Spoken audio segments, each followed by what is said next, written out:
Hey, it's Mack with PriceActionTradingSystem.com. It's Monday, it's January 9th. This will be our chart lesson for the day. And quickly before we get started, I had a little snafu last week, and so um, I know that Thursday's chart probably was not ideal, but I wanted to get something up, so I did put something up for you. But yeah, I had a little dental issue, bit down on something, and cracked a tooth, broke a piece of my tooth off, and so I was in a little bit of pain that Wednesday. I guess it was Thursday evening. Yeah, so that was the reason. No commentary that day, but I did put my chart up since I had it and I'd traded that day. Um, but I'm good to go. I'm all fixed up. I'm back in business. So um, again, just want to kind of appreciate several of you ask about me. Nothing serious, but when you got dental issues, it doesn't have to be serious. If it hurts, it hurts. And and I wasn't feeling too good Thursday afternoon, so that was the reason. I just wasn't after I'd been to the dentist and they'd been um, numbed me up and had some drilling going on in my head. I just wasn't in the mood to talk. So appreciate you understanding. But anyway, let's get on to today's.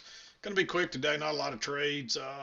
This is a relatively flat day. It was a nice downtrend, and we got a break here of this two-tiered channel, and then a move to a new low. And there's also a two-tiered channel working back up here, and then a two-tiered channel working back down here. And so, really, whenever you're swinging back and forth, above and below both sides of the EMA like that, you can generally trade this both ways. So you'll see some trades in here going both ways. Um, Although generally you want to stay with the prevailing trend. So coming down, this is the prevailing trend. Going up, that's the prevailing trend. Then coming back down, that's the prevailing trend. So, and there's also the shorter term stuff in between there. Somebody asked me today, do I watch that stuff closely? And of course I do.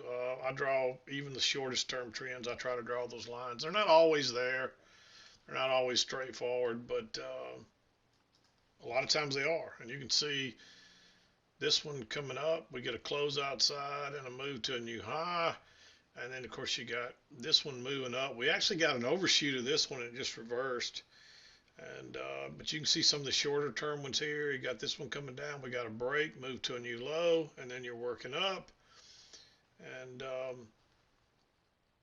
actually, you're working up right here. You get a break, and you can see where it skipped over there, and you get a new high. And then you're working down. So you got this one working down, you get the break, move to a new low, and that's all still working within that larger two-tiered channel, just like these are still working within this one. Um, so it generally still plays out, and I draw them if they don't. A lot of times you may get a break, and like here you get a break, and it didn't look like we were going to get a new high until you got the trap here and then went higher. So, but you got to be careful about going long here. Early on, I looked at this as a spiking channel, but you got to put your line up here in equal distance just to see what happens, and it did turn down there, so it did lead to another trade. But you see we got the break here, and then we finally got it. It took all day, but we finally got a new low in, so we'll see if it reverses and rallies during the overnight or tomorrow. We'll just have to see. So, but let's talk about the trades. Won't take long, and then we'll wrap up today. But when I came in, we were working down.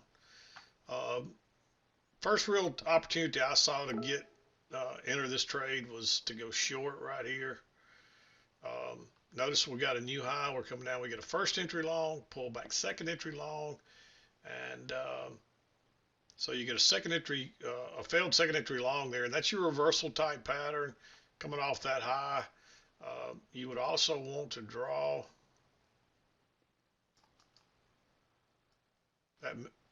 that look for your measured move, and you can see we might have went a tick or so further, but that would have given you a target. But yeah, you got that, and look how bearish that bar is. It did pull back. If I didn't enter right here, I definitely would have probably added on right. It never ticked higher, but I probably would have gotten in right here if I wasn't already in. And then it comes back right here, and it basically gives you a double top right off that spiking channel, gives you a big bearish bar. This is really your signal bar, but it's not bearish enough, but I really like this one. So I'm either going to put my stop there. sell stop, or I'm going to let it tick lower, and then I'm going to put my limit order back here where your original one wouldn't sell point would have been, and you would have gotten filled on that one. Would have worked out perfect. Your stop has to go above this bar no matter where you entered, though, right there. So, but that's not good enough for a signal bar. But you figure if you get a bar that bearish and it ticks below it, we're probably going lower, so you can find a more creative way to get in your trade. Really wouldn't have mattered either way, but you don't know that ahead of time. So, and of course we get out here and then we bounce. We're real close within a tick or so of a measured move, and then we bounce. And you get your break of this short-term trend, move to a new high, and it turns down right off that trend line. Just go short right there on that second entry short. That's a fairly bearish bar. It closed, basically a tick off its low and has a lot of stem on the upper side. So that's pretty bearish. I wouldn't go short here. It's too close to the low. And then, of course, if you drew that trend line right there, you got to be leery of that. And, of course, it bounces. And that confirms this trend line. The only reason this is not blue is because now I'm assuming this is a two-tiered channel and not a spiking channel. But that is a short trap, and we're probably going to bounce here. So if you're paying attention, you might want to go long, but you got to be concerned about it, because this may be a two-tiered channel, and you may go just a little bit higher and then turn back down. If that's not the case, you end up getting another trap right here. This is a double bottom, so that counts as a new low. You get a first entry short, second entry short that fails right there. The only reason I don't like going long there is because you got 4 bars with matching highs. But then it kind of pushes higher, pulls back, and bounces again. So that's a double test of that level, and look how bullish that bar is. That's a really big bar, so you probably got to let it break above and drop your limit order back in here. Either let it break above that one and drop a limit order and see if it'll come on back during this bar. Otherwise, you probably would have missed that one. And you get another second entry long here, but your upper trend line, if you get those 2 lines right there, is going to be right there. Notice it does turn down right there. I really would have liked this one if it was a little further away from the EMA, and you didn't have this trend line working up. I'd probably make that one red. That's a big bearish bar. You get a lower high right here, but it's right back into the EMA and all in that midline, so I think you got to skip it. Notice it's working down, and you get a close outside of this trend line right here, and notice you get a second entry short right there. You're not back to this trend line. There's plenty of room there between there, so it's probably coming back to here. So I like taking that short there. Notice that new low, first entry short, pull back second entry short, a big bearish bar.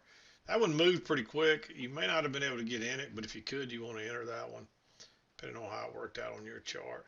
And of course, look here, coming down, we get the break, move to a new low, and it bounces right off that trend line that's already been confirmed and just gives you a fairly bullish bar. You can go long there, pulls back and gives you a higher low on a second entry, counting off this low right here.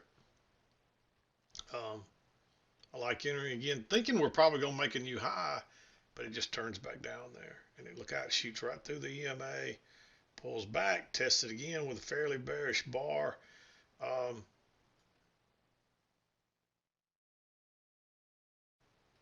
That is your signal bar, although I didn't like entering there on that. What I liked was when it broke lower and pulls back and tests it a couple more times, and then gives you that bearish bar, going short below it. Because that is a form, even though it didn't tick higher, that's still considered, with those matching lows, you can treat that like a second entry short. If it would have ticked higher, it would have been the real thing, but it didn't. So, and then of course, notice that's a new swing high. That's a first entry, and you get a measured leg down on the second entry long, and it fails. Just go short on the first break lower. There it is, another quick, easy move, and that got you into the 2 o'clock hour. Notice there was another second entry short. Look at that moving up. First entry, second entry, big bearish bar. It would have been a good trade. And it gave you a little trap there too. You could have entered again, and then it gives you a failed second entry long. You could have entered again. and that would have been 3 setups right there. But it's after 2 o'clock, so I didn't mark any of them. But that's perfect price action right there. Exactly what you want to see. And then notice there's another second entry short right there on a big bearish bar. And look at that trade. Notice the new swing low. It's lower than that one. Pull back first entry, pull back second entry. Look how bearish. That's a nice setup there. Again, those are all after, in that gray area, there's all after 2 o'clock. So that's after our cutoff time. So not a lot of trades today, but it was relatively straightforward. Where most people probably would have gotten tripped up is on this reversal. You know, people will get hung up here. They see this coming down, and we get a break, and we don't have a new low, and they're constantly looking for a short, and they get trapped a couple of times, and they finally go long, and then it finally does reverse on them. So you have to let these play out, and that's why you use the trend line rules.